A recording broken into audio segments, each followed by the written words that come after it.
अब एक और बड़ी खबर की बात करेंगे आगरा से। दरअसल ये खबर है महान के नेता केशव देव मौर्य की ओर से अखिलेश यादव को लेकर हमला बोला गया है।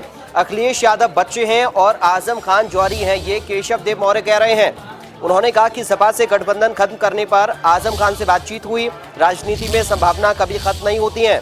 आजम खान के साथ केशव देव मौर्य ने मुलाकात की है।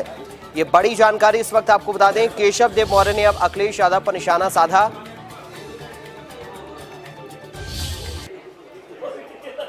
जाहिर सी बात है कि समाजवादी पार्टी के बड़े नेता हैं।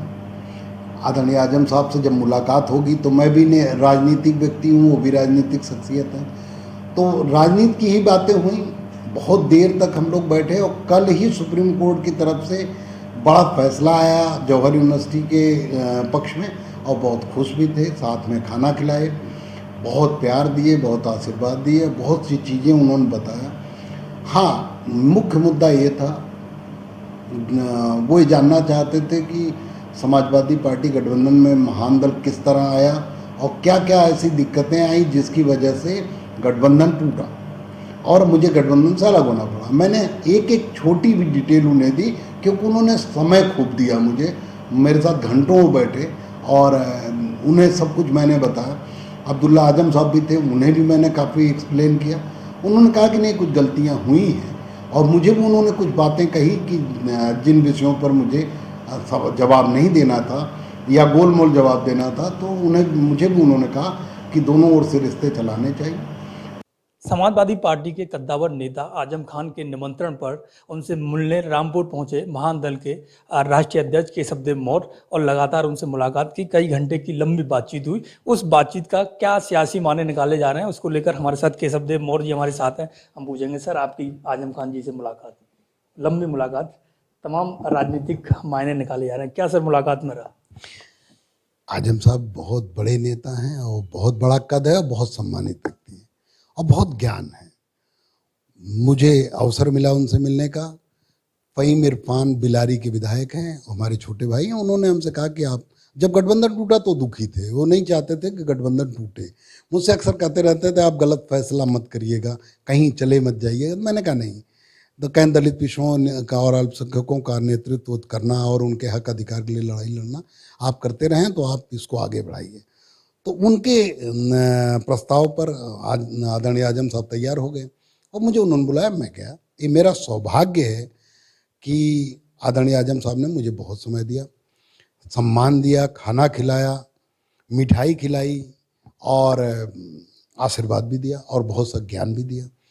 हाँ, और एक और अच्छा संयोग घटा कि मैं उनके यहाँ बैठा ही था, इसी बीच सुप्रीम कोर्ट के फैसला उनके पक्ष में आया। पूरा स्कूल उनका जौहर यूनिवर्सिटी सीज थी, वो पूरी खुल गई, आदेश हो गया। आजम साहब के ऊपर मुकदमा ये भी किया गया था। सरकार चाहती थी कि आजम साहब रामपुर ना जा पाए, उस पर भी पाबंदी लगाए। सुप्रीम कोर्ट ने इन सब चीज़ों को ख़त्म कर दिया। तो ये खुशी का मौका था। आजम साहब रामपुर ना जा पाए, उस पर भी पाबंदी लगाए। सुप्रीम कोर्ट ने इन सब चीज़ों को ख़त्म कर दिया। तो ये खुशी का मौका था। और आदरणीय आजम साहब ने, अब्दुल्ला साहब ने, दोनों लोगों ने मिठाई खिलाई हमें। गठबंधन को लेकर क्या बात हुई? नहीं, गठबंधन को लेकर कोई बात नहीं। वो ये जानना चाहते थे कि गठबंधन चूंकि उनकी गैर मौजूदगी में हुआ और टूटा भी उनकी गैर मौजूदगी में, तो वो जानना चाहते थे कि आखिर ऐसी क्या परिस्थिति आई कि इतनी जल्दी बना गठबंधन और दोनों लोग एक ही ढर्रे पर काम करने वाले। केशव देव मौर्य महान दल भी दलित पिछड़े अल्पसंख्यकों के हित की लड़ाई लड़ता है और अखिलेश यादव जी और समाजवादी पार्टी भी उसी लड़ाई को बहुत दिन से लड़ रही। तो जब आप हाथ बटाना चाहते थे महान दल और केशव देव मौर्य समाजवादी पार्टी को मजबूत करना चाहता था और आपका नारा इतना बढ़िया था, महान दल ने ठाना सपा सरकार बना, तो वो ये जानना चाहते थे आखिर परिस्थिति ऐसी कौन सी आई जिसके कारण गठबंधन तोड़ना पड़ा। तो मैंने उन्हें सिलसिलेवार गठबंधन होने और गठबंधन के बीच में और गठबंधन क्यों मैंने तोड़ा, इन सब बातों पे मैंने उन्हें डिटेल में, उन्होंने समय दिया, मैंने डिटेल में बताया। और मनोज चौहान इस वक्त हमारे साथ जुड़ गए संवाददाता इस खबर पर। मनोज, क्या संभावनाएं केशव देव मौर्य की अब बाकी हैं, किसकी तलाश अब वो कर रहे हैं? मनोज, देखिए, जिस तरीके से जो कयास लगाए जा रहे हैं कि जैसे ही महान दल के जो राष्ट्रीय अध्यक्ष है वो आजम खान से मिले हैं और रामपुर पर उनकी एक लंबी वार्ता चली है और रामपुर पर उन्होंने भोज भी किया है, तो कहीं ना कहीं देखा जा रहा है कि जिस तरीके से जो समाजवादी पार्टी गठबंधन से अलग होकर महान दल के जो राष्ट्रीय अध्यक्ष थे वो कहीं ना कहीं अपने आप को अकेला महसूस कर रहे थे। उसी दरमियान जब आजम खान ने उनका निमंत्रण किया तो वो सबसे पहले वहां पहुंचे और उनसे मुलाकात की और उनसे क्रमबद्ध तरीके से उनको अपने गठबंधन जोड़ने से लेकर टूटने तक की पूरी अपनी व्यथा सुनाई। तो कहीं ना कहीं देखा जा रहा है कि जिस तरीके से जो केशव देव मौर्य और जो आजम खान की जो मुलाकात है कहीं ना कहीं वो राजनीतिक गलियारों में एक नई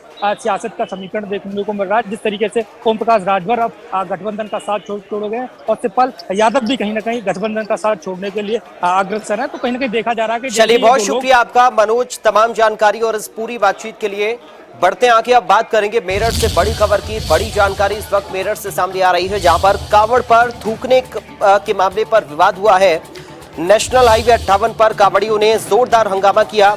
हरिद्वार से राजस्थान की ओर ये कावड़िए जा रहे थे और तभी कावड़ पर थूकने के मामले पर विवाद हो गया। हर हर महादेव के जयकारों के साथ नेशनल हाईवे 58 गूंजता हुआ नजर आया।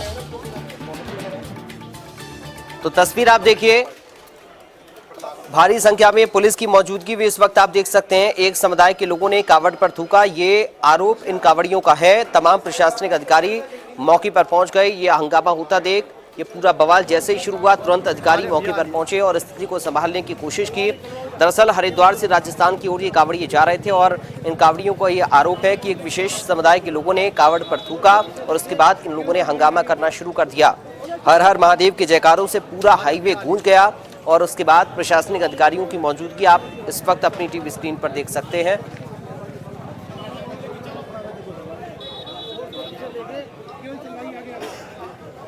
तो ये तस्वीरें आप देखिए, हरिद्वार से राजस्थान की ओर जब ये कावड़िए जा रहे थे, ये कावड़ यात्रा जा रही थी, तब नेशनल हाईवे 58 पर कावड़ियों के ऊपर एक कावड़ पर थूकने पर विवाद हुआ। आरोप लगाया गया इन कावड़ियों की ओर से एक समुदाय के लोगों ने कावड़ पर थूका है। तो नेशनल हाईवे 58 पर कावड़ियों ने जोरदार हंगामा किया है और हंगामे के साथ साथ हर हर महादेव के जयकारे लगाने शुरू कर दिए।